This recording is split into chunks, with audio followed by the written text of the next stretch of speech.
thank you everybody for joining us this Saturday with our second event with YJP and YJP in collaboration with Arihanta Institute. Before we begin, I want to take a moment to center ourselves and start with an Navkar mantra. So I would request everybody to join their hands and just recite with me. And yes, um, okay. Namo Arihantanam, Namo Siddhanam, Namo Ayariyanam, Namo Uvajayanam, Namo Loe Savasahunam, Eso Panchanamukaro, Sava Pavapanasano, Mangalanam Cha Savvesim, Padamam Havai Mangalam.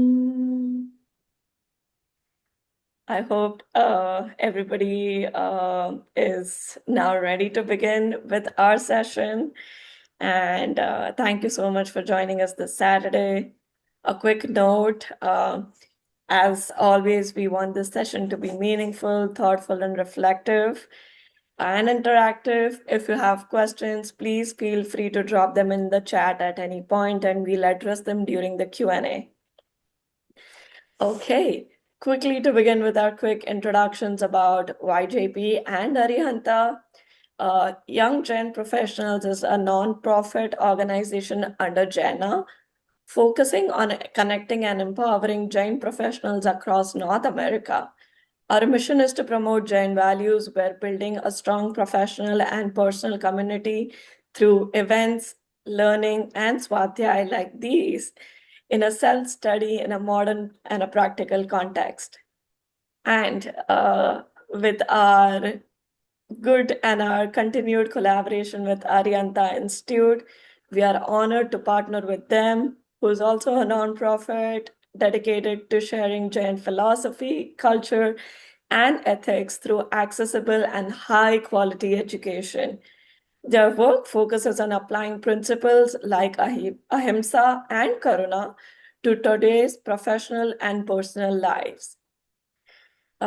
Yes, and to begin with our host team and our panelists, my name is Tanvi, and I am the part of the education team supporting and managing the Arihanta Institute and Arihanta and YGP Institute workshop series throughout the year. Professionally, I work in HR and development with a background in IO psychology. I'd also want to introduce my co-host, which is Ledi, who is the Director of Business Development at the Arihanta Institute, who plays a key role in supporting, advancing, and expanding the educational institutes, educational initiatives at the Institute. And to introduce our panelists for today, Christopher Jain Miller. We are grateful to have him leading this session. Unfortunately, Professor Jonathan couldn't join us due to not being feeling okay, but we wish him a good recovery. And Chris. So Chris is the co-founder and vice president of academic affairs at the Arihanta Institute and a professor of Jain and Yoga studies.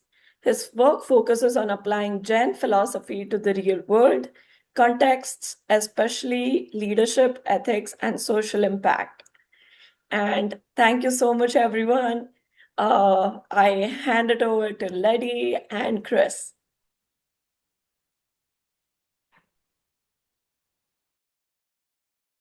Okay. Lady, were you going to say any words before we begin? No, I will switch it over to you, Chris. Great. Thank you so much. Welcome, everyone. It's great to be here. Thank you, Tanvi and Letty and everyone who organized this at YGP and at Arihanta Institute. It's always a pleasure for me to be here, and I'm very happy to be speaking with you all. This is a topic I think about a lot in my own life, and I want to share some reflections with you on this topic in particular, creating social impact with Jain values. Letty, can you just give me a thumbs up if you can see that clearly for me? Good to go. Okay, great.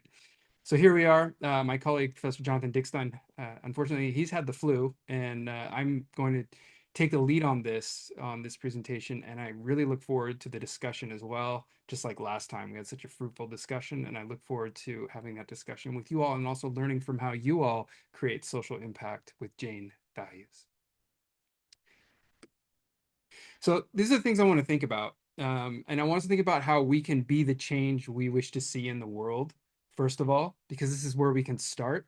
And then at the end, I also want to invite us to think about how we can do things for the collective, for the social collective, to make social impact, right? Because in the way I was trained, you cannot separate the individual from the social or the social from the individual. And I'm going to try to approach it from this way. So I want us to be thinking in these terms. And some of the things I want to think about, I want to really talk about environmental pollution and climate change today. And I want to talk about how we are exceeding limits and contributing to climate change in particular. I'm going to look at three things that we do: consumption, production, and waste, to think about how we can change the things that we do to make a social impact using specific Jain social values. And here they are. They're ones that we talk about sometimes, but not as much as others, like the Digvrata, for example. Parigraha, of course, we talked about sometimes. And then the Upaboga, Pariboga, Parimana Vrata. I look forward to unpacking that with you as well. I was so inspired reading about these in Jain scriptures when I was doing a lot of work on climate change, environment, animal advocacy, that there's some of the ones that have stuck around with me in my memory and still inspire me personally to this day to think about the way that I interact with the world from the perspective of these Jain values. So let's just dive right in. I want to start by talking about, how are we exceeding our limits and what science is telling us about this. Just imagine most of you are since we're with YJA and Arihanta Institute, we're in America, we're in the United States of America. And just imagine and think about your own consumption, okay? US household emissions from consumption. I want to start with the problems before we get to the values here. 20% of US emissions are directly from household consumption, things that we do within the household. And I'm going to put the citations down here so you can read some of these articles if you wish afterwards to understand where this data is coming from. But 20% of US emissions are directly from household consumption. And if indirect emissions are considered, all the things that go into making that household function, the food, how it gets there, it's grown, whatever, it's up to around 80%. And so basically what this shows is that we are responsible largely for emissions, either directly or indirectly, through the ways that we consume, both individually and how it contributes to all the structures that create the possibility for us to consume. I also want us to think about how we travel. I talk about this a lot, okay? For example, flying is terrible for the environment, right? And I think we all know that. And I met a fellow when I was on a surf trip. I had driven there to the coast of France. I surf in the summer here in Europe to get away from the cold in Switzerland. And he was there. He had taken the train, and we were talking about why we didn't fly. And I didn't even realize this, though. And he told me, because he worked for this Atmosphere website, that one flight from Europe from Zurich, where I am, to New York John F. Kennedy Airport takes up twice of my climate budget for the entire year. Just that one flight, right? And I have to make that flight actually once a year for a conference that I have to go to in my field. It's astonishing that just one flight can create so much climate emissions for what it is that an individual person is supposed to be producing, right? So the way we travel has a significant violence and harm on the environment. It's something we need to think about. I'm going to get to the Jain values, but I want us to see what some of the core issues are around what produces climate change, what produces the issues that we face environmentally. Also consider that this is something we love to talk about in the Jain tradition, right? Food. Food and food waste, as I'll show, are a huge contributor to climate change, to climate emissions, and to pollution as well. So food that we eat at home domestically, you can see here is in the US, I'm talking about the US, is 12.4%. And then the food we eat outside is 4.3% of our total climate emissions per year. Other more recent studies that have looked at the indirect effects of producing this food from a lot of it from animal agriculture, have shown that it's actually far greater than this. It might be probably somewhere between 40 and 50%, as I've shown in some of the classes that I've taught at Arihanta Institute, just what we eat, which is why we're always advocating in the Jain Vegan Initiative, for example, to go vegan, because most of this climate impact comes from animal agriculture and food waste. Food waste, in fact, I don't know if we know this, is equivalent to 6.7% of greenhouse gases and would be considered among the largest emitters in the world, the third largest country, if we just took food waste as an emitter of climate change. And we all try hard not to waste food, right? And I know everyone here is probably either vegetarian or vegan. And that's important because plant-based food produces far less greenhouse gases as meat when it's decomposing. I'll return to the Jain values on that in a moment, but I just want to point out that most of this food waste is happening at the consumer level in developed countries, including the United States, and it's a massive contributor, and it's an avoidable contributor to climate change. Also consider our clothing, right? Sometimes my friends here in Switzerland, they all wear the nicest, finest clothes, and yes, I have to get dressed up sometimes. They give me a hard time. They say, "Oh, you wear the same shirts all the time, or you've had that shirt for 3, 4, 5 years." And I say, do you realize the impact of our food, or excuse me, now moving into clothes consumption is massive. It's 8 to 10% of global emissions. And it's the production of clothing that creates greenhouse gas emissions, fast fashion, as we know it's called. The synthetic materials require oil to use to make these things, and it uses vast amounts of water, and it pollutes vast amounts of water when we create clothing. So there's so much harm involved in the production of clothing. Now, I know you're probably all thinking as we go through here, okay, Jainism has social values for these things, right? And it does, and we're going to get to those. Another major one is plastic greenhouse gas emissions. They are equivalent from the use of plastic to the greenhouse gas emissions of the entire continent of Africa, okay? And that's because the production of plastic requires a lot of greenhouse gas emissions, and it emits greenhouse gas emissions while it's decomposing, and it's also a really disgusting nightmare, of course, in the environment, as we see here as well. So this is from a study that was at MIT. Another important thing to consider, and I'm going to start to pivot now into the Jain values and the social values through which we could address this, is that our emissions as a household and as individuals is directly tied to our household wealth. So you can see here, if you're making $150,000 and more, this is back in 2019, so it's probably a little bit more now.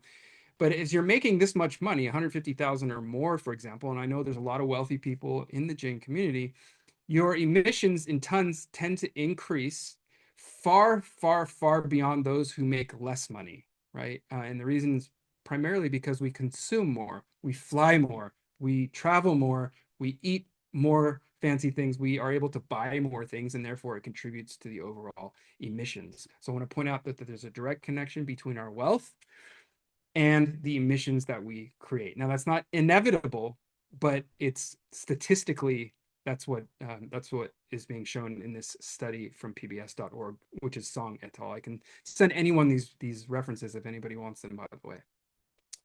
So now that I've gotten to this point, and as we start to move toward a discussion, I want us to think about how we might rethink our consumption and compulsion to consume, waste, and travel, because we all do it. We're human, right? But in the Jain tradition, there are a lot of practices and ways of reflecting on the way that we do these things that can create a positive social impact, because climate change and environmental pollution affects us all, and it is affecting us all, as we know.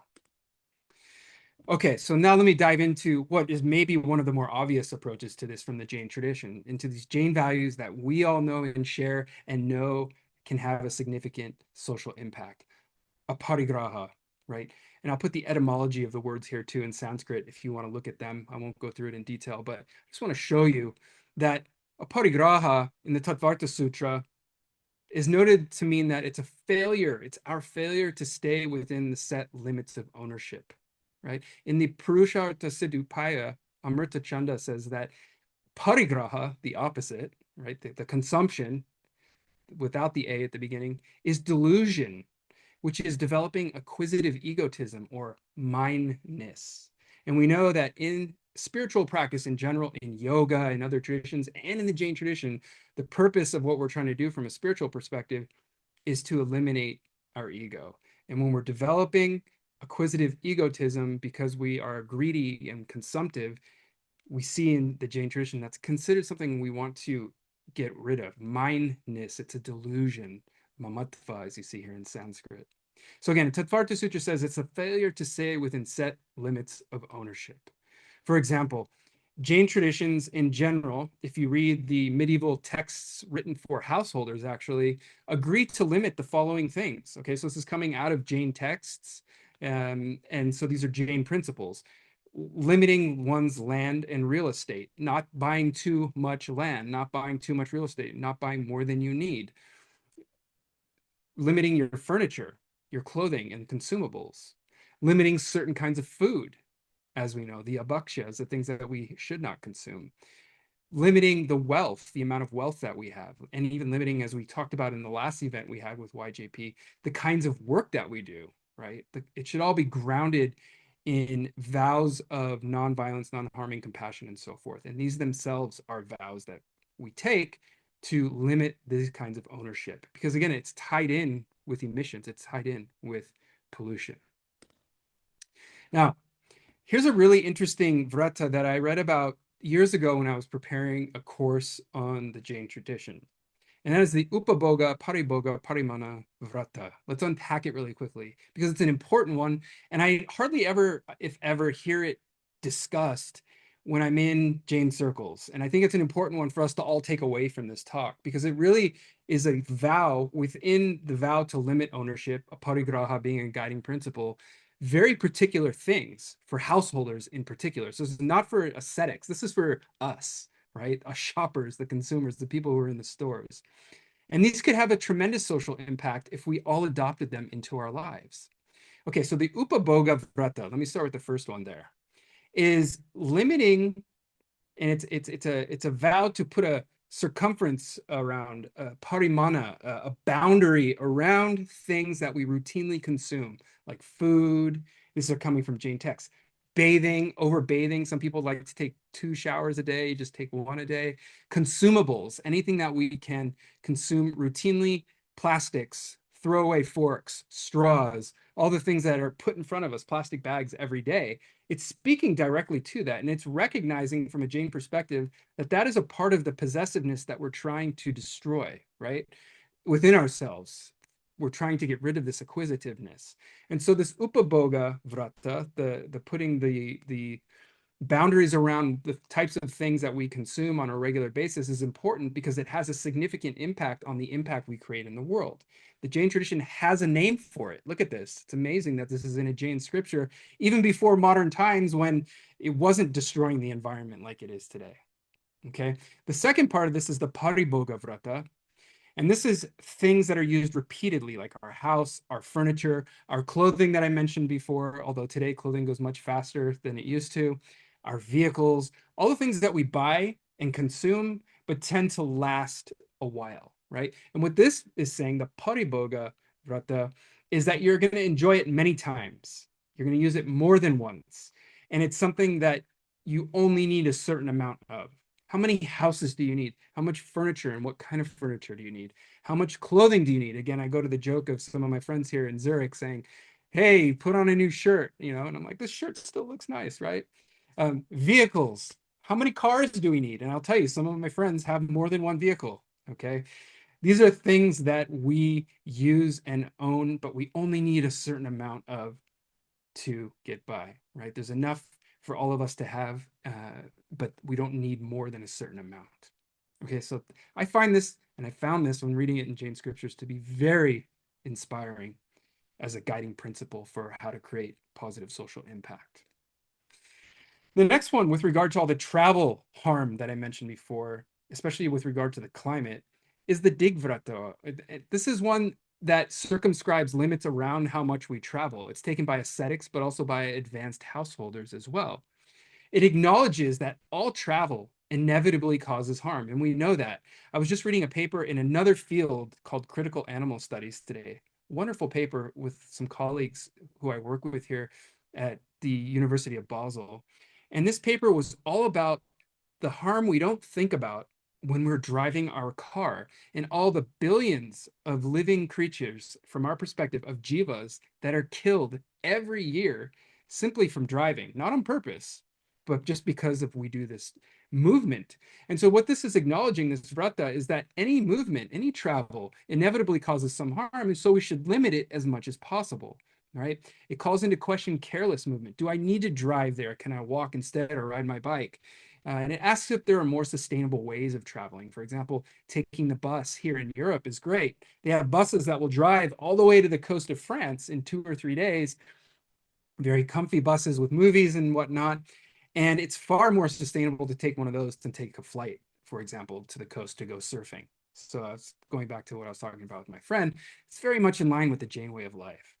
Now, the householder life, our lives, will require taking life. And that is in Jain scripture. It's there. It's recognized that we are going to cause harm, but the goal should be to minimize it, right?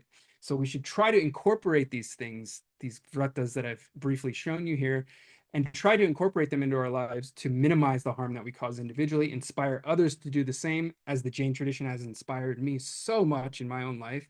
We all have the power to do that. Okay. Now, let me just kind of finish off here, and we can get into some time for discussion to think about what else can I do for the social collective. A lot of what I've talked about here is individual things that we can do to be the change we wish to see in the world. It's very important. If you want others and you want the world to be less polluted and more environmentally friendly, then we have to also embody that, right? But are there things we can do structurally and socially that can, help the world, right? So here are some things. I'll start with a few more individual things that we can do. And then the one thing I always advocate for is giving up dairy to everyone, because it has horrific avoidable violence that we don't have to participate in, right? So the Jain Vegan Initiative has inspired me. The Jain Vegans in the UK have inspired me personally to give up dairy. The environmental effects of that are awful, and it's a boycott, right? So that's part of a structural boycott against the industry that is destroying the planet, okay, everywhere. There's no such thing as sustainable dairy anymore. We can also consume less, as I showed. We can work from home and stop flying so much.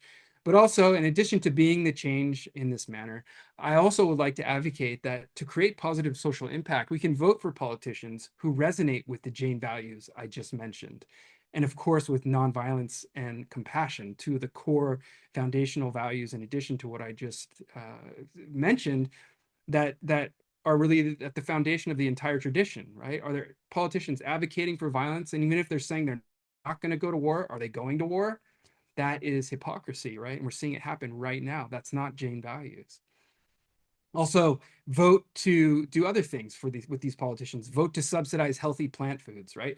Billions and billions of dollars of American taxpayer dollars subsidize, including the dairy industry, animal agriculture in the United States. Billions. If all that money was put into subsidizing healthy plant-based foods and creating climate solutions, we would be able to save ourselves from the worst of climate change, right?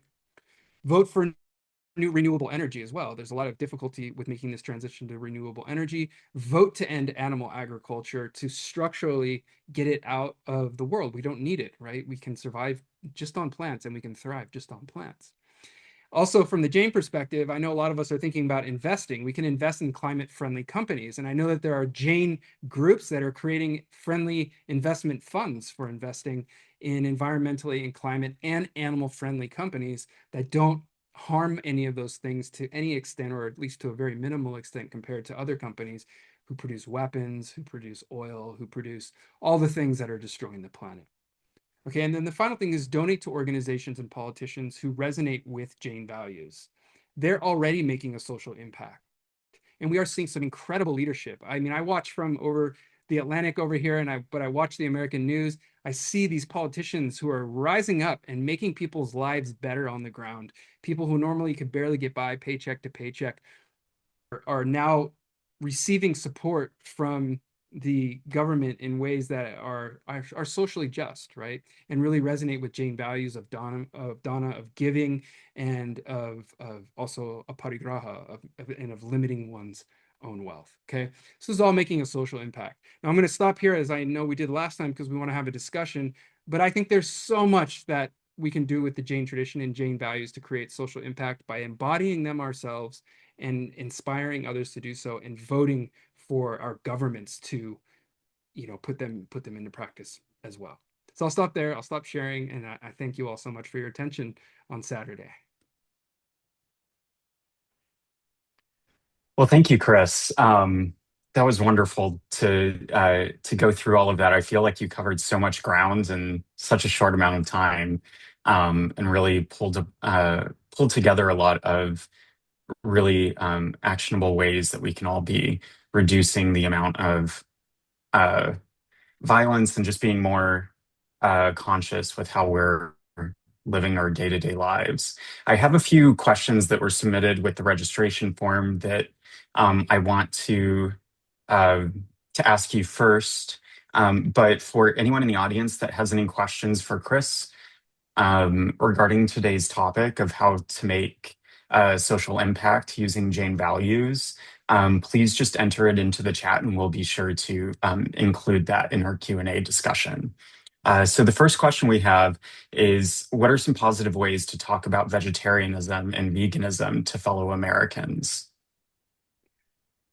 A very important question, and thanks for asking that, because it really resonates with what we just talked about, right?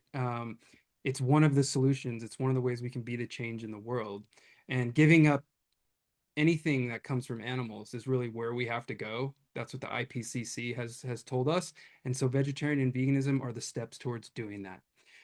I started out myself, and I'm thinking and reflecting on my own experience and how I receive vegetarianism and veganism, to give you a sense of what it is for people who grow up outside of the tradition or not vegetarian or vegan, and how they receive that. Because I think it will give some ideas for how to be around people who are not, to inspire them. Because guess what? I mean, the Jain tradition, by and large, is what inspired me and the people I interacted with to be vegetarian and then vegan.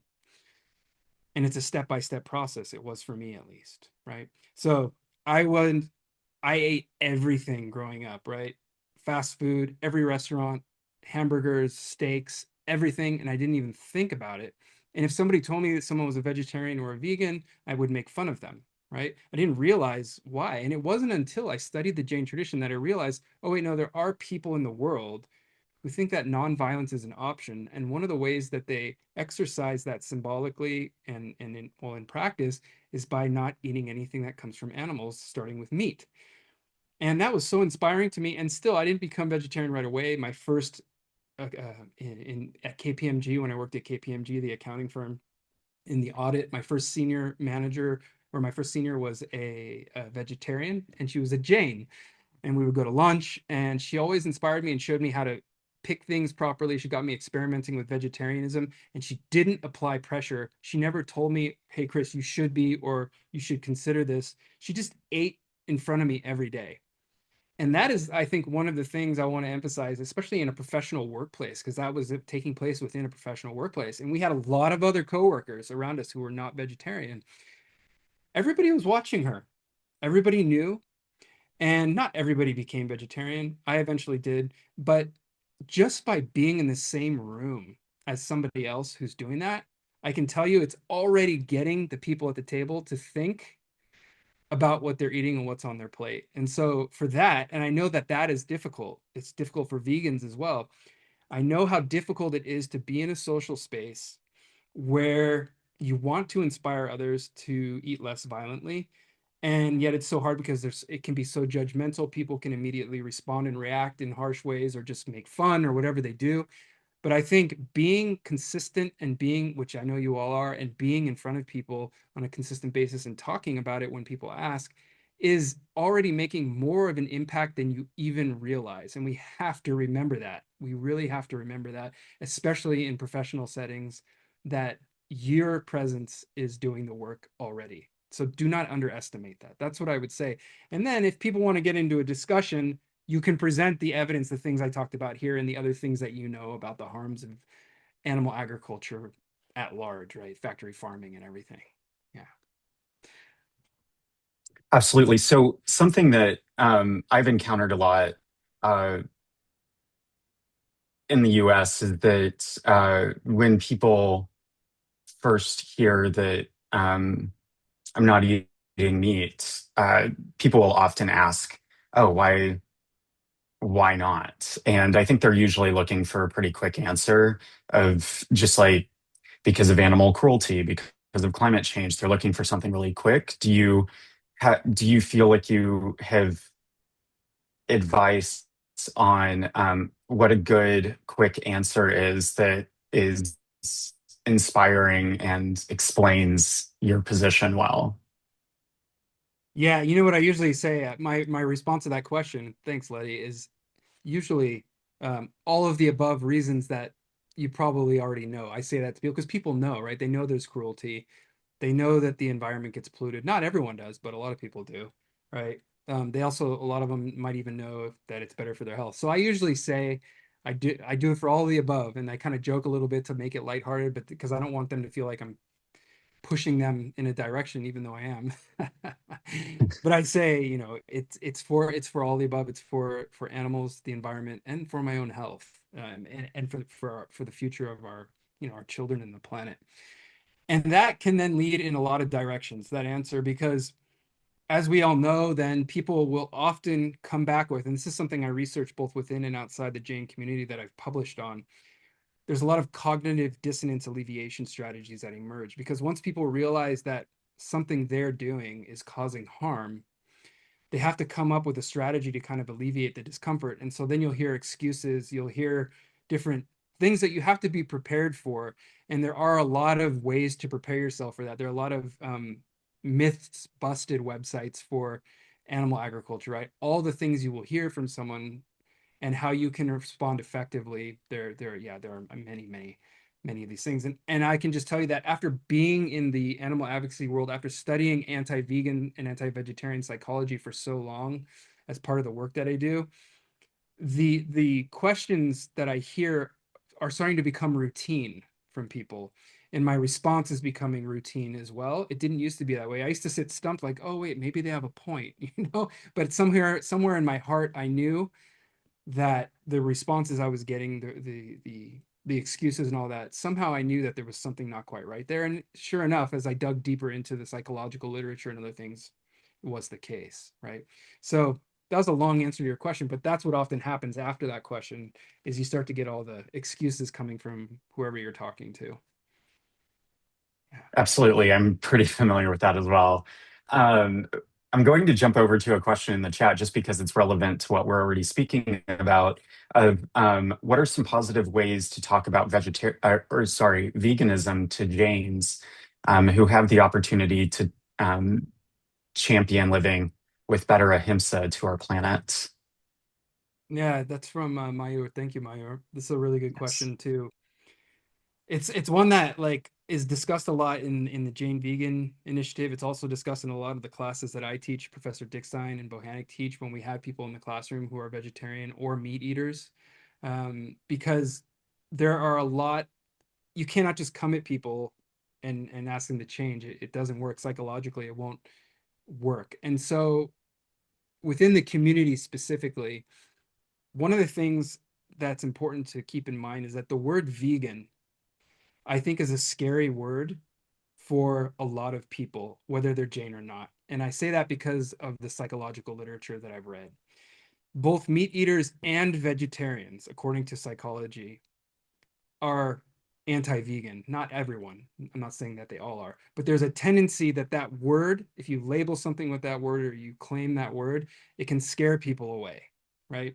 And of course, we don't want to scare people away. All we're saying is please stop harming. And so the first thing I always say is try not to use the word vegan, even though it will inevitably come up in discussions in those kinds of circumstances. And I love how I see Rita Kotari wrote this comment. When practicing medicine, we talk about plant forward or plant slant. I was reading that comment in the chat. Plant forward, plant based, plant slant.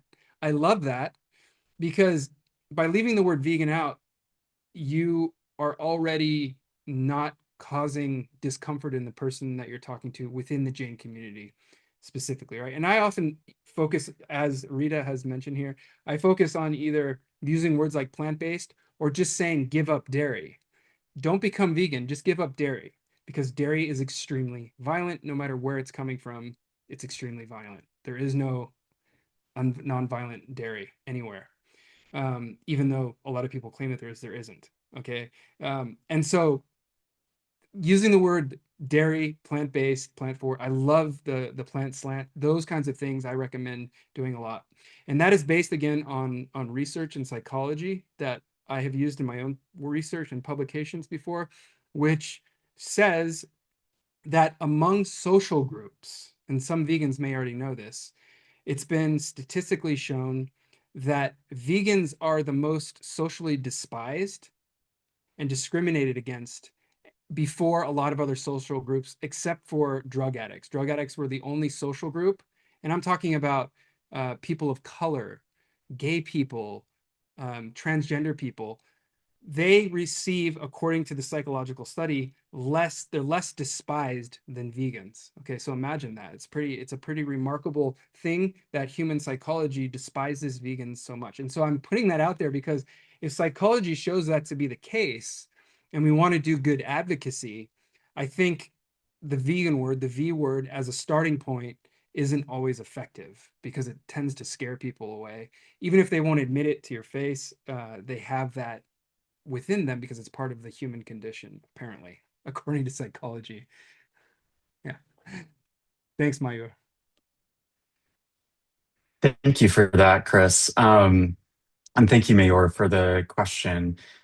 So how can Jain values add value to capitalist business models? Oh, okay. That was one of the pre-submitted questions, I think, right? It was, yes. So I think this is important because part of what we study a lot in graduate school, and I say we, those who study religion, any religion, you end up at some point having to read Marx, Karl Marx, and Marxism. And as someone, again, who grew up kind of committed to capitalism before I started to adopt Jain values and wholeheartedly, like I just wanted to become rich, right? And make a lot of wealth. Reading Marx made me realize that one, Karl Marx is not as bad as he was made out to be. And in fact, he really cared about people a lot in the way that they suffered under capitalism. And if you read him closely enough, his work is a critique of the power that controls the means of production in society, the power that controls capital to the extent that it requires people to suffer within its systems, right? And so capitalism, for me, after reading Marx, it became very clear. I mean, he's writing about the industrial revolution and the way that people suffered in the wake of that.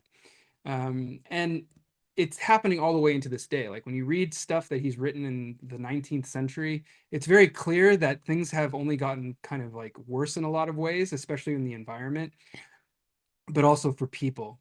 And so here's what I've thought when I've read Karl Marx. And for anyone who's like, oh, Marxism, that's scary. I have not read a political philosopher, if you want to call him that, from those times in graduate school, who I felt was closest to Jain values as Karl Marx. Now, he may not have been a vegetarian, I don't think, or anything like that. But what I mean in particular is his focus on the way that wealth is accumulated in certain pools of society, and then that wealth does not get redistributed, right? And from my perspective, when I read Jain values, and he's calling for the redistribution of wealth, he's showing that this is inevitable and it should happen and people shouldn't have to suffer so terribly. I think that the Jain tradition has a lot to add to that conversation based on the values I just show you for creating social impact, right? Not owning more than you need, not owning and acquiring more wealth, houses, cars, vehicles, whatever, than is necessary for you to live a good life, right? Because at a certain point, the happiness starts to dwindle from that kind of life. And so when we're talking about Jain values kind of inflecting capitalism or transforming capitalism to make it something better, I think we can think about it as maybe helping to sort of disassemble capitalism in the way that it's practiced, at least in the United States, to reflect something that's more of a kind of socialism, not a communism. But I can say living here in Europe now, I've been living in Europe on and off since 2014, but full time for almost 5 years now. I've traveled all over Europe and it's not perfect. There are problems, but there's nothing compared to the social systems that I see here in the United States. It is incredible that people in Portugal, sometimes I surf in Portugal too, have access to healthcare for almost free, and it's really good healthcare. It's incredible that the amount of homeless people I see on the street is a lot far less than I encountered growing up in Los Angeles and living in Hawaii, for example. And there's a reason for that. It's because there are social structures that are built into the system that are very compassionate, one of the core Jain values. And I think if we were to look at some of these models, not of communism, because that has never really worked, right? But of a kind of socialism that encourages people to get back to work and stay employed and work as people do here, right? There's support for unemployment, but you're expected to get back to work, but also provides a social safety net so that they don't ever have to worry about going bankrupt from paying a medical bill that they didn't have control over, for example, right? And so as I've lived in Europe for these past 5 years, I've really come to appreciate this social safety net that we have here. And I think that that net really resonates with Jain values, right? Because we're still working hard, we're still making money, we're still having to go, do all the things that we had to do in America here, right? We have to do all these things, but we don't feel that tense insecurity that I used to feel within the ultra capitalist system that I was raised in and trained in as an accountant, as a certified public accountant. So I'll leave it there. I think that there are a lot of Jain values that we've seen that can certainly resonate with the thinking of Karl Marx and the compassion that he had for people who suffer under capitalism. And so I encourage you to read him alongside Jain values and see that there is much more resonance there than one may imagine.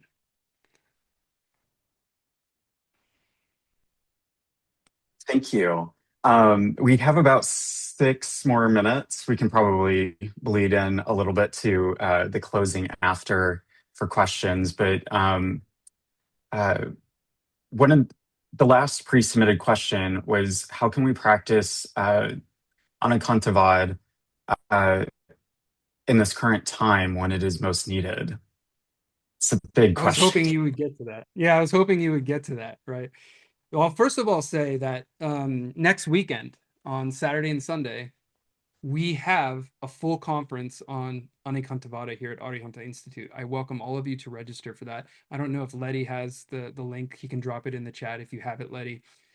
And here's why. We're calling it Engaged Anekantavada, and it is meant to answer exactly that question. I'm so glad whoever asked that question, that you asked that question. And I'll give a little preview here of what's to come in that, right? Now, Anekantavad, I don't think I need to explain what it is to anyone here. We are going to talk more about what it is in the conference. But the idea of being open to multiple perspectives has an incredible amount of relevance for contemporary society, right? Just from the very broadest perspective. We're going to talk about in this conference the way that it will contribute to interreligious dialogue between traditions that may not necessarily get along with one another. We're going to talk about that on day 1. And on day 2, I'm very excited because YJP actually has a full panel led by Arpit Mehta and others who will be participating. And this is going to cover a lot of the concerns that we're thinking about around professional life and Anekantavada, right? There are ways in which Jain professionals, including Arpit and others, you all know him, have put this into practice in the workplace to have more harmony with one's coworkers, right? Not being stuck to any one viewpoint. We're also going to hear about it from political perspectives, from some of in a radical Anekantavada panel, from political perspectives. We're going to hear about all the YJA as well, how they approach Anekantavada. Now, I'm saying all this because I think it's important to always remain open to other perspectives. Thank you, Letty, for putting the registration link in the chat. It's important to always be open to other perspectives. But in the Jain tradition, if a perspective is just not true and not grounded in reality, not grounded in empirical evidence, then it doesn't count as a perspective, right? And there are a lot of perspectives that have emerged with social media and in other spaces that simply don't have any grounding in reality. And there's a warning in, there's mention of this in the Yoga Sutra. I also teach that text. There's discussion of empirical evidence being important, of course, in the epistemology of the Tattvartha Sutra, Jain text. And if something is not cannot be grounded in sensory perception and reality, then it's delusion. It's delusional.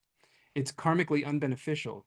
And so, broadly speaking, when we apply Anikantavada to any situation, we have to also consider if, while we are open to someone else's perspective, is that perspective actually grounded in hard data, hard science, studies, psychology, studies from professionals, peer-reviewed literature, or are they just throwing it out there because it feels good, right?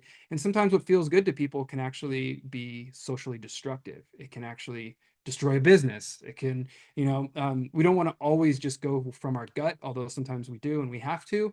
But when we have the time to sit down and make principled decisions and have principled conversations, it should be grounded in some kind of empirical data and setting and reality that we all share, right? And there are methods and ways of doing that in science and psychology and other fields that we can draw from to prove that a lot of perspectives are just plain simply wrong, right? And so that's okay too, to be able to come to the point that your perspective is partially right, but it's so partially right that it's only limited to your own individual perspective. It's not shared with the rest of reality, right? Or with any sort of empirical grounding.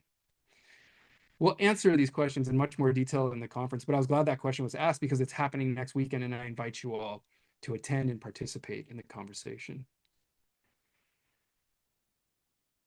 Wonderful, thank you. And returning back to ecology, while we're all working individually to reduce our carbon footprint, what can we do? And the question is specifically for Jains to focus on reducing carbon footprint at a systemic level. Yeah, thanks. That was Mayur's question, right? In the chat there. Yeah. Yeah. Thank you again for that. That's another great question. So I only spoke about it briefly at the end of the presentation there. And what I really think has to happen is there are so many systemic and structural injustices that seem impenetrable, right? The fossil fuel industry, the animal agriculture industry. These are some of the most powerful industries in the world. And it's because they control the structures that govern us, the government, policy, lobbying. And they have so much power that it seems almost impossible to stop them.